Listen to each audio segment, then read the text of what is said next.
नमस्कार. रामकृष्ण मित्रांनो, रामायणातली ही गोष्ट, ज्या वेळेला कुंभकर्ण झोपेतनं उठून रामासंग लढायला चालला,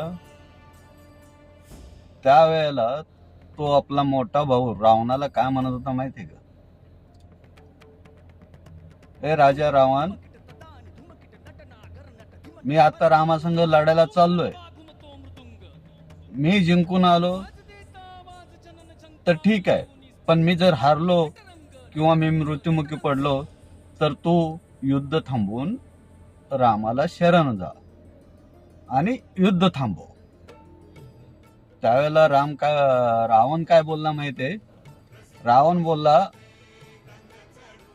प्रत्येक प्राण्याला भूतलावरती कुटुंबासमेत जेवताना किंवा कुटुंबासमेत बोलताना बसताना मनुष्य प्राण्यास किंवा कुठल्याही प्राण्यास किती छान आणि सुंदर वाटतं, तसं मलाही तुमच्या संग बसून छान आणि सुंदर वाटतं.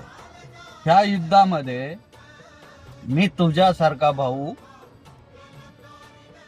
मारल्या गेल्यानंतर, भावाची मुलं मारल्या गेल्यानंतर, हे तिन्ही ताळातलं, तिन्ही जगातलं, तिन्ही ह्याच्यातलं सुख मला काय कामाचं आहे? जिथं माझा परिवारच नाही राहणार तिथं माझी कायच हे सुख भोगण्याची इच्छा राहणार नाही. त्याच्यामुळं मी युद्ध थांबवणार नाही.